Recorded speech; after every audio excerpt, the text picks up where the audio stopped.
여러분 안녕하십니까? 저는 오늘 첫 번째 발표를 진행할 베이넥스 AI 사업본부의 전우정 상무입니다.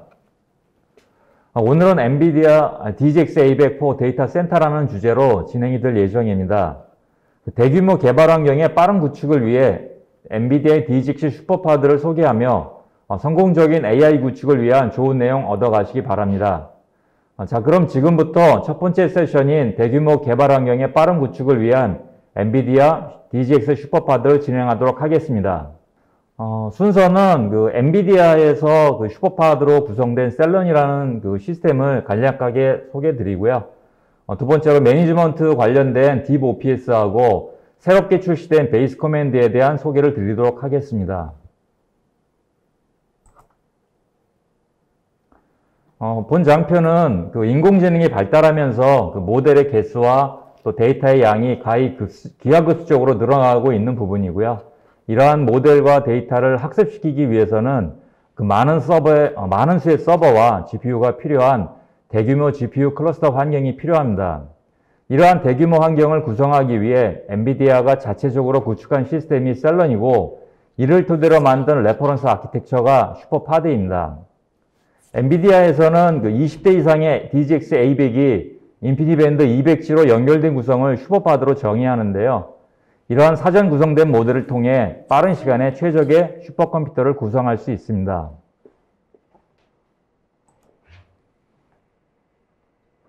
셀런의 구성에 대해서 말씀드리도록 하겠습니다.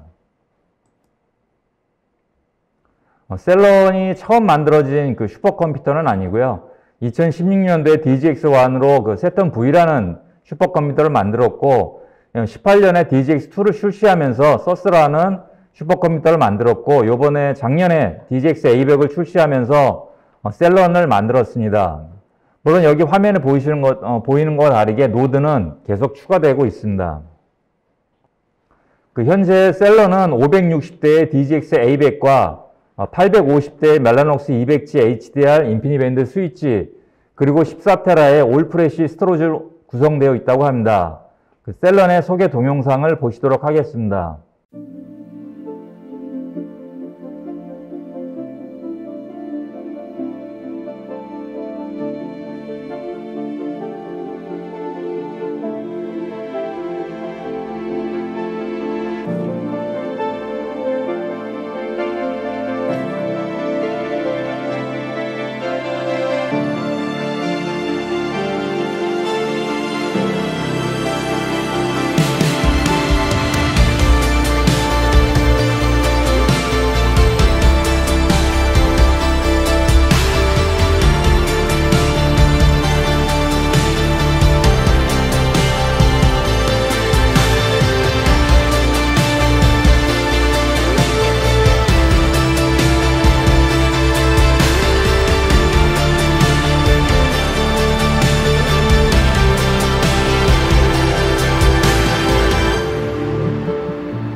GPU 데이터 센터의 주요 요소는 아시겠지만 GPU 서버, 그다음 네트워크, 스토리지, 그다음 매니지먼트나 모니터링 시스템으로 구성되어 있습니다. 이 각 네 부분에 대해서 그 셀런이 어떤 식으로 구성되어 있는지 살펴보도록 하겠습니다. 사용된 GPU 서버는 DGX A100 서버입니다. 뭐 잘 아시겠지만 8개 A100 GPU로 구성된 서버인데요. 그 내부 구성도를 보시면 A100 서버는 그 A100 GPU 8개가 GPU 간 통신을 위해서 NV 스위치로 연결되었고, 또한 그 노드 간 통신을 위해서는 HDR200G 인피니밴드 8개로 구성되었습니다. 그래서 GPU 간 또는 그 노드 간 최적의 통신을 할 수 있는 그런 서버입니다.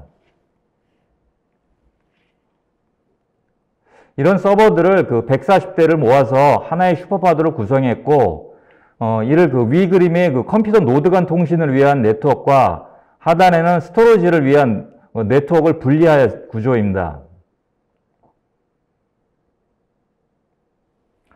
장비는 그 모두 모듈러 방식으로 해서 렉 배치 또한 서버와 네트워크, 스토리지를 각각 구분하여 배치하였습니다.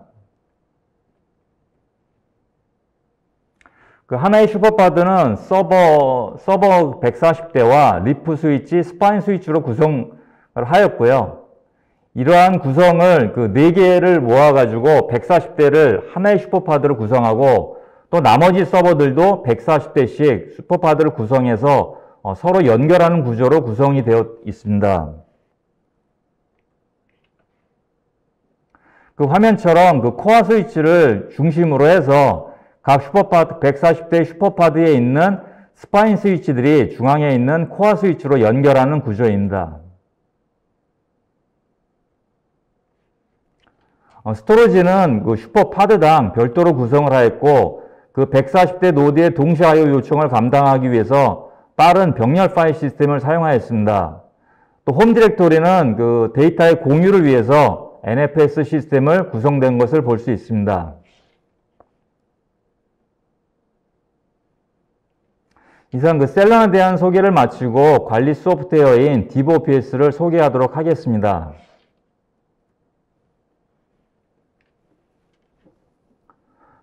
DevOPS는 그 슈퍼파드 같은 대규모 시스템의 관련 소프트웨어를 그 Ansible 기반으로 배포할 수 있게 만든 엔비디아의 오픈소스 소프트웨어입니다. DevOPS는 슬럼과 쿠버네티스를 배포할 수 있게 되어 있는데요. 보통 이제 트레이닝 환경에서는 슬럼 환경을 배포하고, 인퍼런싱, 그러니까 추론 같은 경우에는 쿠버네티스 환경을 권장을 하고 있습니다. 보시는 것처럼 그 UFM이라는 서버를 제외하고 관리 서버를 위해서 10대 서버를 권장하고 있는데요. 그 UFM은 인피니밴드 카드나 또는 스위치의 운영과 관리, 모니터링 등에 필요한 상용 소프트웨어고요. 나머지 관리 기능은 5개의 역할로 구분하는데, 이중화를 위해서 2대씩 사용하여 10대가, 총 10대가 지금 권장되고 있습니다.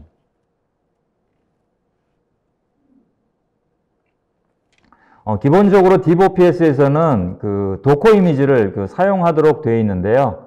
그 OS 단에는 뭐 GPU 드라이버나 멜로녹스 드라이버, 이런 드라이버 단이 설치가 되고요. 컨테이너에는 이제 딥러닝 프레임워크가 NGC로부터 다운로드 받아가지고 뭐 텐서플로우나 파이토치 이런 것들이 구성되고, 이제 응용 프로그램 단에서 이제 그 고객의 모델 또는 그 스크립트가 이렇게 존재하는 구성으로 되어 있습니다. 슬럼 구성에서 그 엔루트와 피직스를 추가로 설치하는데요. 슬럼은 잡 스케줄러로서 여러 사람이 그 잡을 갖다가 통제하는 그런 잡 스케줄러이고요. 그 엔루트하고 피직스는 이제 엔비디아가 그 이 도커 이미지를 슬럼에 맞추기 위해서 만든 오픈 소스 소프트웨어인데요. 엔루트는 그 루트 권한이 필요 없는 언필리빌리지 그 샌드박스 환들을 만들어주는 소프트웨어이고요. 피직스는 슬럼에서 그 엔루트를 통합 사용하기 위한 그 엔비디아의 오픈 소스입니다. 그래서 화면처럼 보통 디플로이 서버를 노트북 또는 일반 서버로다가 시작을 하고요. 이 디플로이 서버에다가 DevOPS를 내려받고, 여기에서 이제 Ansible 실행을 해가지고 화면 중앙에 보이시는 관리 노드들, 그 10대, 아까 말씀드렸던 10대에 대한 그 관리 노드와 또는 DGX N대에 대한 이 소프트웨어를 자동으로 설치하는 구조입니다.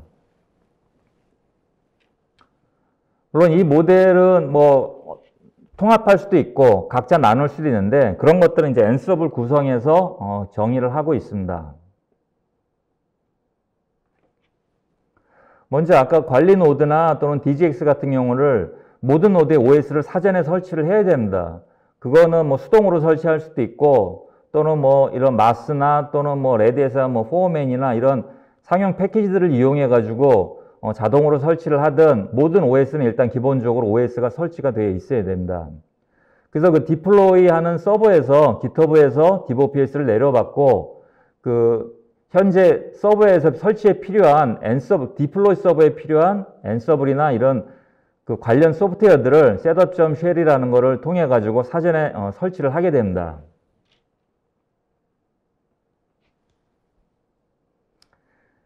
그리고 실제 플레이북을 돌리기 전에 인벤토리 파일이라는 부분에다가 각 관리 서버에 어떤 역할을 할지 또 그 관리 서버의 IP는 뭔지 어떤 식으로 배치할지를 갖다가 사전에 구성을 합니다. 그리고 그 그룹 언더바 바라는 쪽에다가는 그런 어떤 환경 변수 같은 형태의 성격들을 수정을 하고요. 그리고 나중에 이제 슬럼 클러스터를 화면에 보이시는 것처럼 플레이북 밑에 슬럼 언더바 클러스터 야무를 갖다가 돌리면 됩니다. 물론 K나 뭐 대문자 K가 이 K 같은 경우는 이제 인증을 유저 패스워드 갖다 입력하겠다는 뜻이고요. 마이너스 K 대문자 K는 이제 슈퍼 유저로 돌아갈 때 패스워드를 등록하는 부분입니다.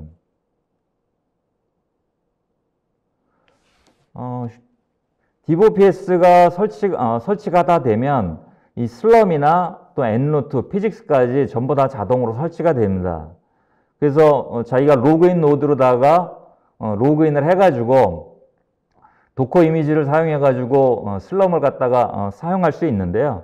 여기 보시는 것처럼 이렇게 뭐 S런으로 해가지고 일반적인 그 슬럼에서 사용하는 것들은 문제없이 잘 진행이 되는데요. 이게 그 엔비디아 그 도커 이미지를 슬럼에서 도커 이미지를 시작하면 GPU가 중복 사용되는 문제가 있습니다. 예를 들면 한 사용자가 GPU를 4개를 할당받았고 두 번째 사용자도 8개 있는 서버에서 4개를 받았다면 둘이서 도커 이미지를 실행할 때 동일한 GPU를 써버립니다. 예를 들면 한 사람은 0, 1, 2, 3이라는 GPU를 쓰고 한 사람은 5, 6, 7, 8을 할당받았는데도 불구하고 도커 이미지를 쓰게 되면 둘 다 0, 1, 2, 3을 써버리는 문제가 있기 때문에 그거를 해결하는 부분이 이제 엔루트나 또는 피직스가 그런 부분들을 해결해 줄 수 있습니다.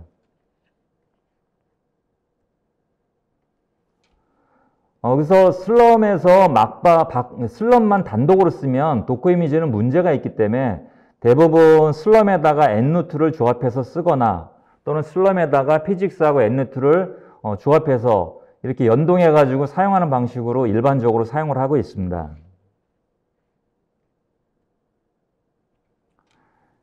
엔노트는 아까도 말씀드렸지만 언프리빌리지 환경을 만들어주는 샌드박스라고 말씀드렸는데 두 가지 환경으로 구분을 하고 있습니다. 그래서 슬럼에서 S런 해가지고 노드를 하나 합당을 받은 다음에 보통 엔노트에서는 세 가지 명령을 많이 쓰거든요. import, create, start 이 세 가지 명령을 주로 사용합니다.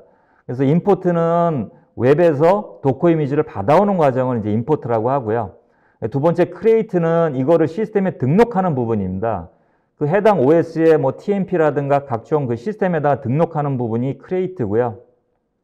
start는 이제 등록된 그 컨테이너를 갖다가 실행시키는 게 이제 start 명령입니다. 밑에 이제 번들이라고 했던 부분들은 이게 시스템에 등록하는 게 아니라 파일로다가 압축을 합니다. 예를 들면 여기는 이제 엔노트 임포트 해가지고 컨테이너 이미지, 도커 이미지를 받아왔고요. 엔노트 번들이라고 해가지고 요 보시는 것처럼 NFS 밑에 파이터치 런이라는 파일로다가 압축을 해버립니다. 그러니까 OS상에 보이는 파일이 되고요. 그 밑에 이제 srun 해가지고 그 런 파일을 실행시키게 되면 그 압축을 자동으로 풀고 이제 도커 이미지를 실행하는 그런 형태로 진행이 됩니다. 그래서 이렇게 엔루트로다가 시작을 하게 되면 도커 이미지 컨테이너 안에 들어가 보면 자기가 받은 GPU가 보이게 되고요. 그 GPU 하에서 npi run 명령으로다가 명령을 수행할 수 있는 구조입니다.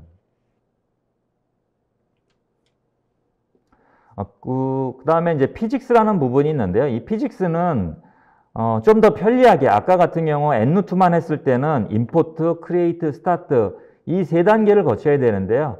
이 피직스는 슬럼에서 제공하는 스팽크라는 그 확장 API 부분이 있습니다. 그래서 그런 것들을 이용해 가지고 슬럼에서 엔루트를 바로 사용할 수 있게끔 해주는 부분이라고 보시면 되는데요. 맨 밑에 있는 것처럼 srun 해가지고 마이너스 컨테이너 이미지 해가지고 이미지 네임을 주면 아까처럼 임포트, 크리에이트, 스타트 없이 바로 한 번에 수행할 수 있는 게 피직스의 역할입니다.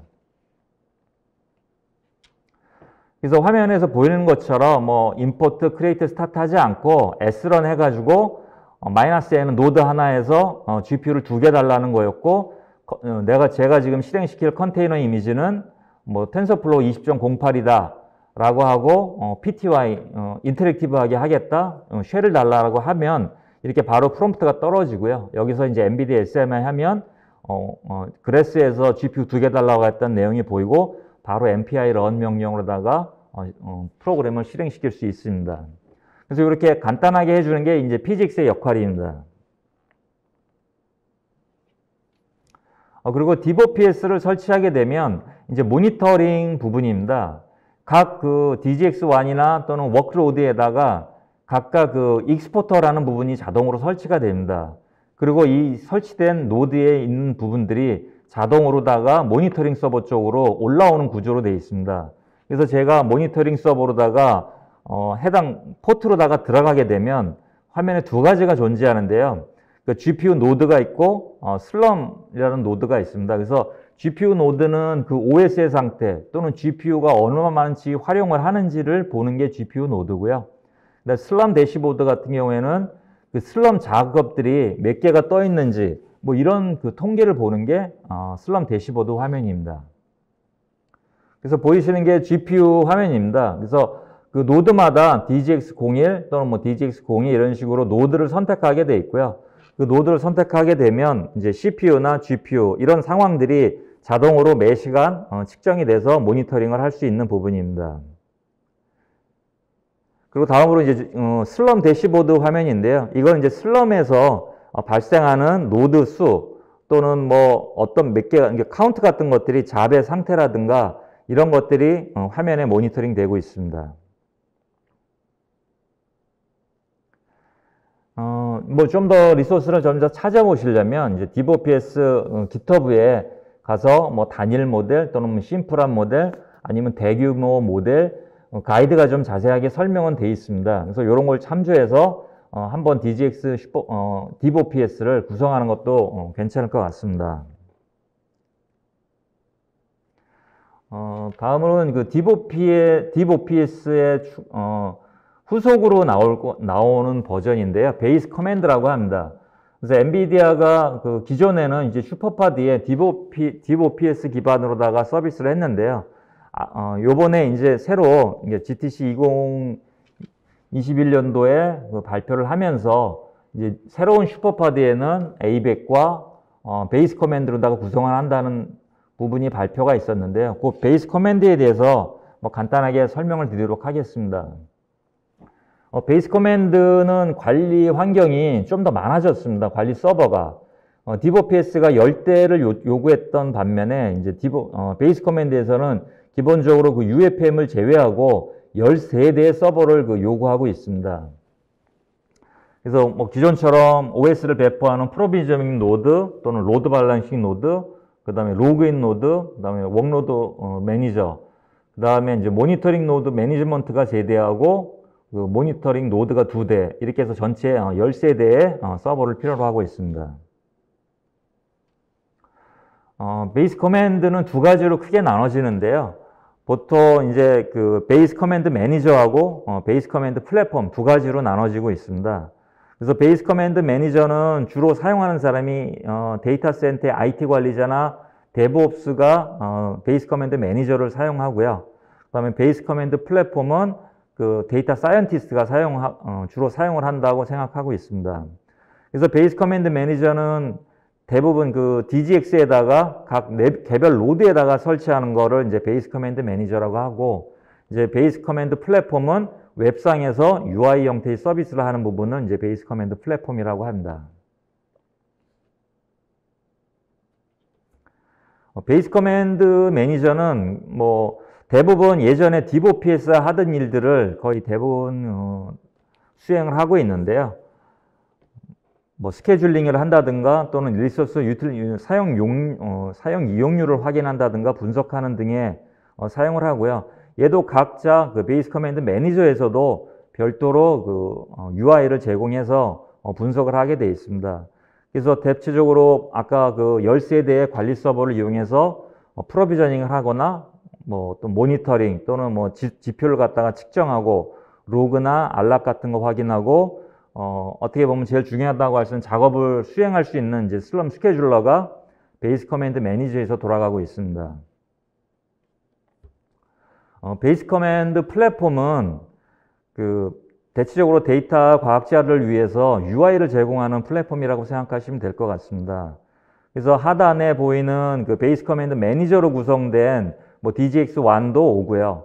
또 중간에 그 웹에서 뭐 아마존이나 이런 클라우드 서버에 GPU가 있는 클라우드 서버도 엔비디아 베이스 커맨드 플랫폼에 등록해서 활용할 수 있고, 또는 뭐 DGX가 아니더라도 다른 일반적인 그 GPU 서버도 베이스 커맨드 플랫폼에 얹어가지고 일괄적으로 여기서 뭐 스케줄링하고 또 뭐 노트북, 그러니까 주피터 같은 노트북으로 보고 레포팅하고 대시보드를 어떻게 보면 데이터 과학자한테 필요한 모든 것들을 그냥 일관되게 제공하는 게 베이스 커맨드 플랫폼이라고 보시면 될 것 같습니다.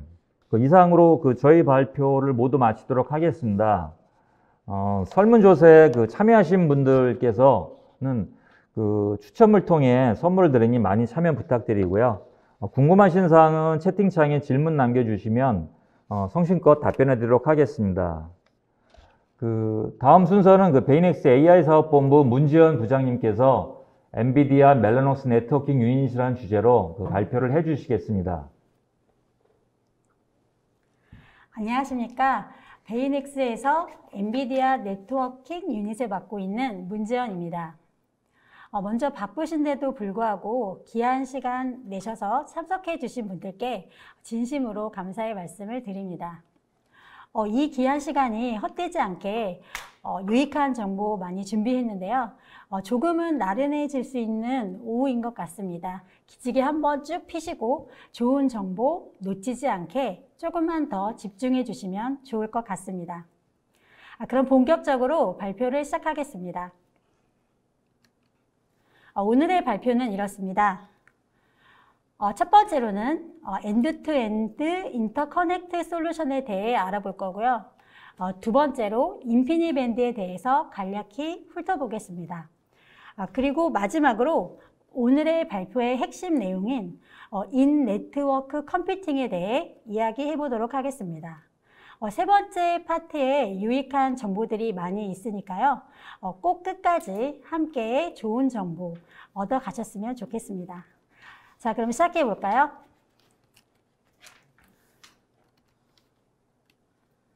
먼저 멜라녹스 엔드-투-엔드 인터커넥트 솔루션에 대해 알아보겠습니다. 멜라녹스에 관심 있으신 분들이라면 이 장표는 한 번쯤은 보셨을 것 같은데요. 저도 지금 6년째 보고 있습니다. 그만큼 제품 소개에 있어 중요한 장표일 것 같은데요. 이 장표에서는 이거 한 가지만 기억하시면 됩니다. 멜라녹스는 서버에 장착되는 어댑터부터 스위치 그리고 연결하는 케이블까지 하나의 벤더로 제공이 가능한 세계에서 유일한 솔루션입니다. 더 중요한 것은 독보적인 기술력으로 제품 하나하나 직접 설계, 개발하고 심지어 칩까지 자체 개발하여 고성능, 저지연, 초고속의 네트워크 구현이 가능한 세계 유일한 솔루션입니다. 저희 제품군은 크게 인피니밴드와 이더넷으로 나뉘는데요. 오늘은 인피니밴드에 대해 알아보도록 하겠습니다. 예전에는 인피니밴드에 대해 이제 생소하다 보니까 많이 어렵게 생각하시는 경우가 종종 있었는데요. 지금은 AI, 딥러닝 시장이 급격히 성장하면서 인피니밴드에 대해 많이 아시고 또 관심도 많이 가지시는 것 같습니다. 그럼 인피니밴드에 대해 좀 더 살펴보도록 하겠습니다. 먼저 인피니밴드 제품의 로드맵입니다.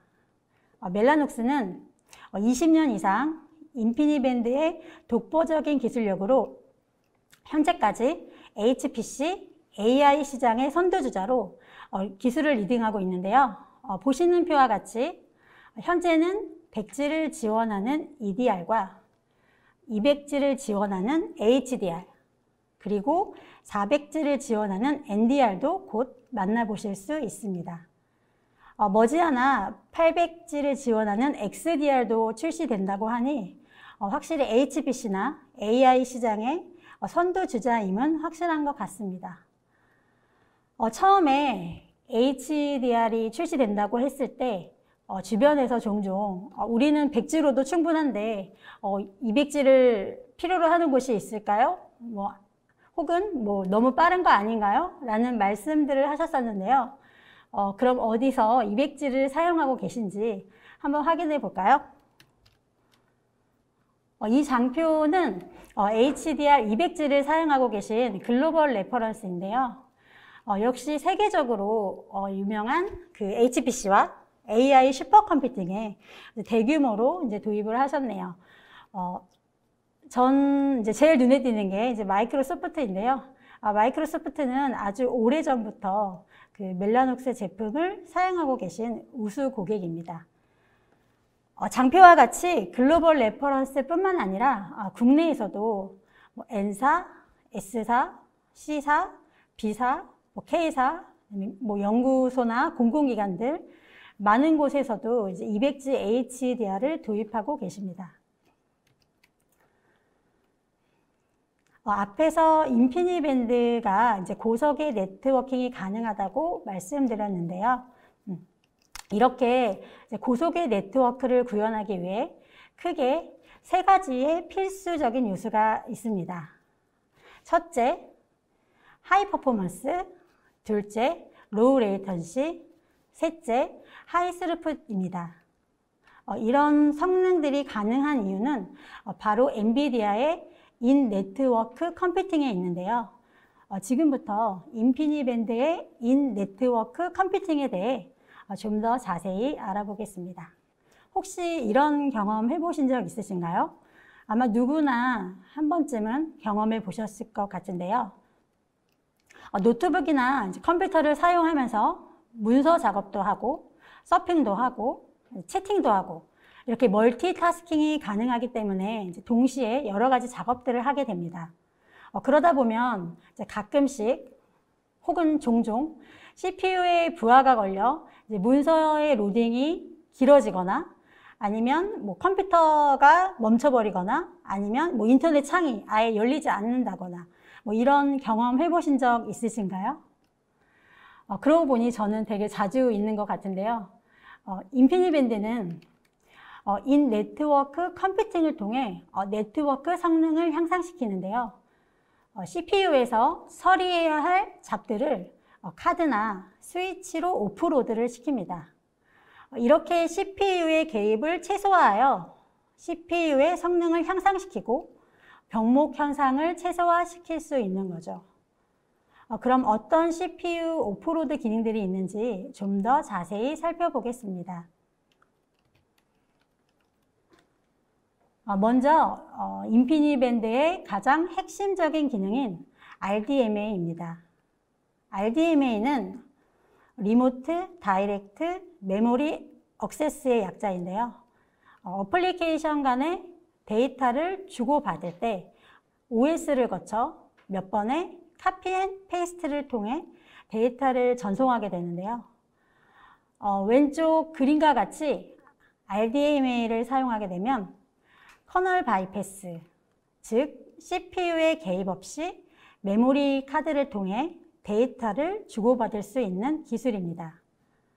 오른쪽 그림과 같이 RDMA를 사용했을 때와 사용하지 않았을 때를 비교해 보면 사용하지 않았을 때는 47%의 CPU 오버헤드가 발생이 되는 반면 RDMA 오프로드를 사용하게 되면 CPU 오버헤드가 12%까지 줄일 수 있고 효율성은 88%까지 올릴 수 있습니다. 이렇듯 RDMA를 통해 CPU의 성능을 효율적이고 극대화해서 사용할 수 있습니다. 이어서 GPU 다이렉트 RDMA에 대해 설명드리겠습니다. GPU 다이렉트 RDMA는 앞서 말씀드린 RDMA 기술을 GPU에 접목시켰다고 보시면 될 것 같은데요. 이것 역시 CPU의 개입 없이 GPU와 엔비디아 NIC 카드를 통해 데이터를 전송함으로써 레이턴시와 스루풋의 성능을 향상시킬 수 있습니다. 보시는 표와 같이 GPU 다이렉트를 적용했을 때와 안 했을 경우에 레이턴시는 10배 정도 차이가 나고요. 스루풋은 9배에서 11배까지 성능 차이가 있는 것을 볼 수 있습니다. 그렇기 때문에 GPU 클러스터를 구성할 때 인피니밴드는 필수적인 요소인 것 같습니다. 이번에는 샤프의 기능에 대해서 알아보겠는데요. 샤프는 서버 간의 병렬 통신에서 연산 작업을 줄여서 이제 성능을 향상시켜주는 기능을 제공합니다. 다음 장에서 좀 더 자세히 살펴볼 건데요. 제 알고리즘에 대한 설명을 위해서 이제 비슷한 장표가 계속 나오거든요. 그래서 자칫 헷갈리실 수 있을 것 같습니다. 그래서 좀 더 집중해서 들어주시면 좋을 것 같습니다. 샤프 기능에 대해 설명드리기에 앞서 리커시브 더블링이라는 그 알고리즘에 대해 먼저 말씀드려야 하는데요. 리커시브 더블링은 병렬 처리에서 연산 작업을 줄이기 위해 사용되는 알고리즘 중에 하나입니다. 이 알고리즘은 노드를 쌍으로 나누고 모든 쌍이 데이터를 교환하고 이 데이터에 대해서 계산을 반복적으로 계속 수행을 합니다.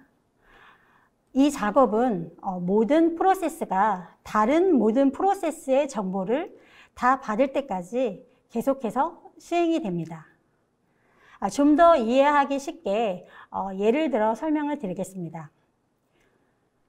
그림의 예시는 H1부터 H8까지 8개의 노드가 있습니다.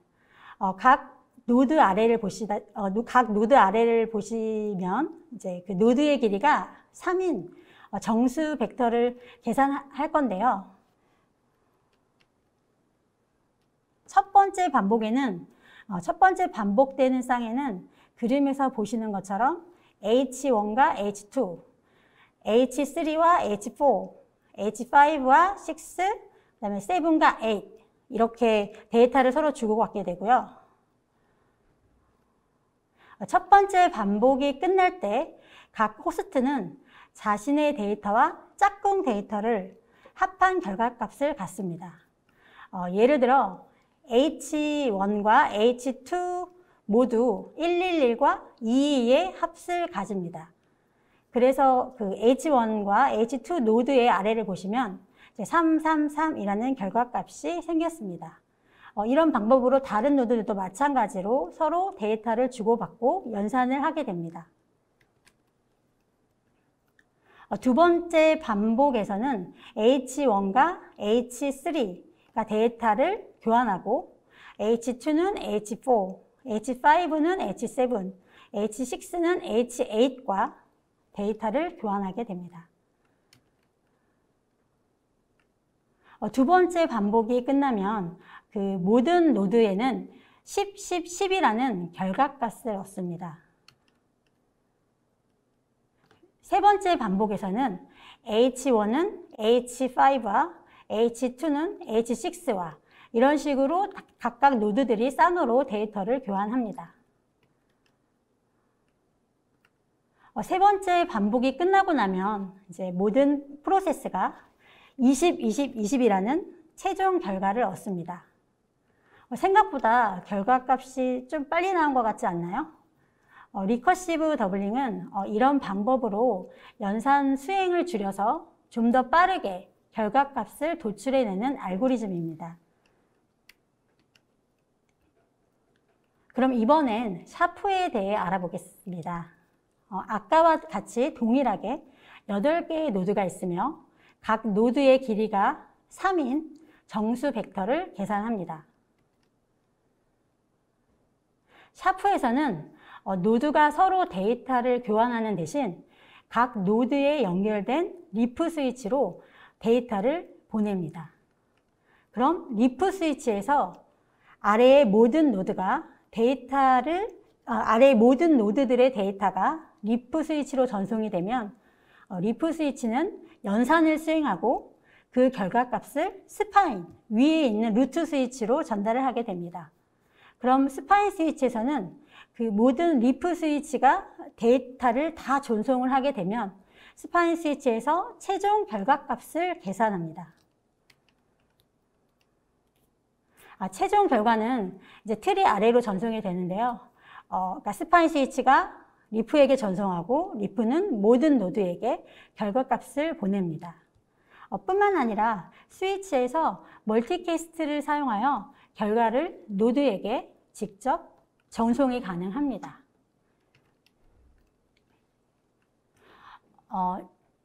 어떠신가요? 처음 말씀드린 리커시브 알고리즘과 샤프, 어떤 방법이 연산 속도가 더 빠를까요? 네, 맞습니다.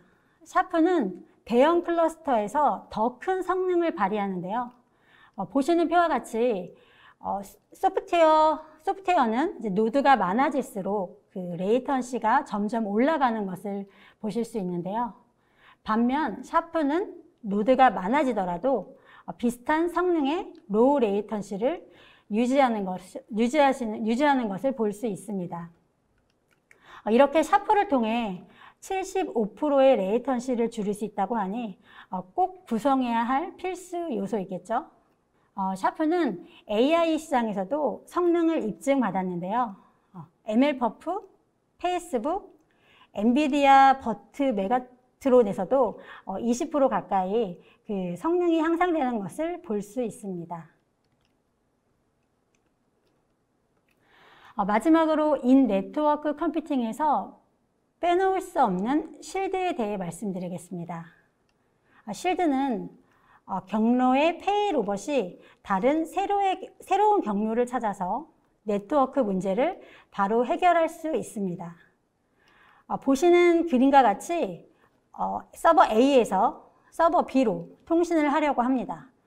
파란색 경로에 폴트가 났지만 실드를 통해 네트워크 장애 없이 새로운 패스를 찾아 무사히 데이터를 전송할 수 있습니다.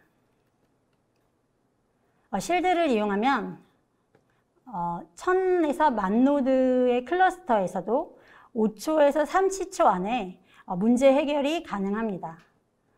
소프트웨어 기반 솔루션은 이제 네트워크 장애를 감지하는데 오랜 시간이 걸리는데요.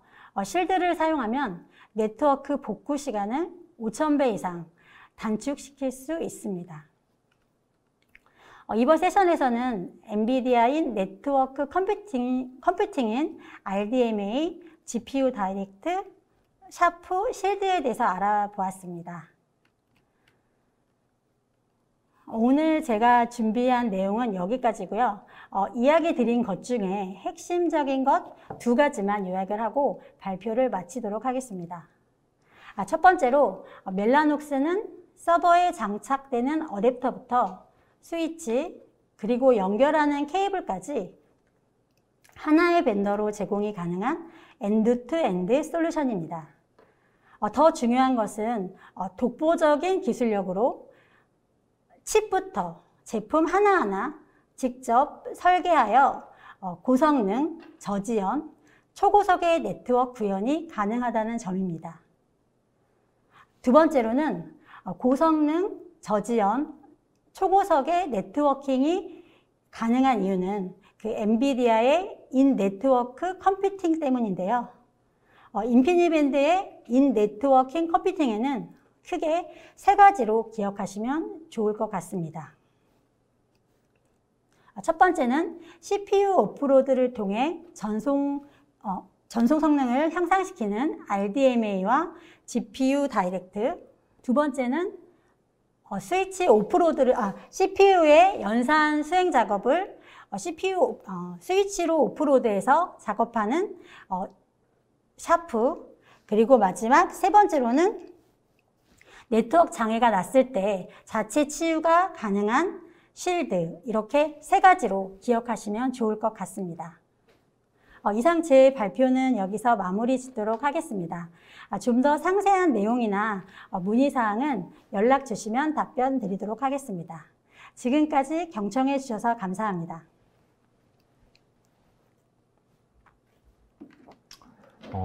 저희가 세션을 진행하는 동안 많은 질문이 올라왔는데요. 올라온 질문들 중 몇 개를 골라봤습니다. 그래서 이에 대해서 답변을 드리도록 하겠습니다.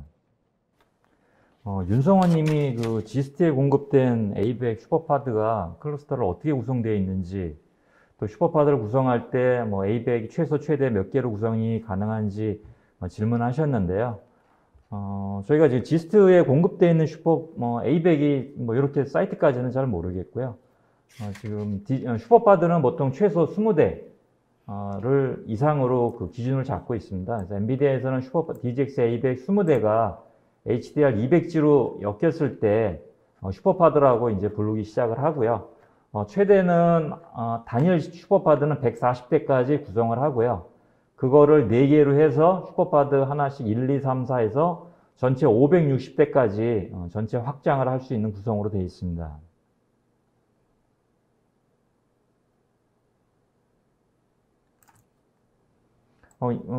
같은 분이 하셨는데, 인피니밴드가 네트워크 속도에 대한 이점 말고 병목 해소나 레이턴시 해소를 위해서 어떤 역할을 하는지 여쭤보셨는데요. 말씀하셨지만 레이턴시하고 속도, 이 두 가지가 가장 큰 장점입니다. 그러니까 일반적인 인피니밴드가 이더넷에 비해서 레이턴시도 빠르고요. 그 다음에 속도도 이더넷보다는 계속 속도가 앞서가고 있습니다. 아까 문지연 부장님 말씀하신 대로 200G, 400G, 800G 이런 식으로 계속 인피밴드 쪽에서 속도가 빨리 올라가고 있습니다. 김명기 님이 어떤 것에 대한 설명이냐고 하셨는데, 아마 제가 말씀드렸던 DevOPS나 셀런 이런 부분을 여쭤보신 것 같은데요. 말씀하신 것처럼 워크스테이션은 아니고요. 엔비디아가 클라우드 센터, 엔비디아에서 데이터 센터를 지은 얘가 셀런이라고 부르고 있고요. 거기에 셀런의 슈퍼파드를 구성하면서 했던 관리 소프트웨어가 DevOPS나 또는 새로 나오는 이제 베이스 커맨드라고 말씀을 드릴 수 있겠습니다. 엔비디아 여현동님께서 엔비디아 솔루션 구매는 베이넥스 총판을 통해 이루어지는 건가요? 다른 총판도 있는 건가요? 라고 물어보셨는데요. 엔비디아 솔루션은 엔비디아 공식 파트너사를 통해서 구매하실 수 있습니다. 저희가 MPN이라고 하는 파트너사 분들인데요. 네, MPN 파트너사들은 홈페이지를 통해서 확인하실 수 있습니다. 그럼 이상으로 네, 마무리 해주시면 혹시 설문은 다 참여해 주셨나요? 네, 방송 후에 설문에 참여하신 분들께 추첨을 통하여 스타벅스 커피를 보내드리도록 하겠습니다. 이상으로 오늘 방송을 마치겠습니다. 오늘 웨비나가 시청자분들께 조금이나마 도움이 되셨기를 바랍니다. 앞으로 엔비디아와 함께 더 좋은 컨텐츠로 찾아뵙도록 하겠습니다. 감사합니다. 감사합니다.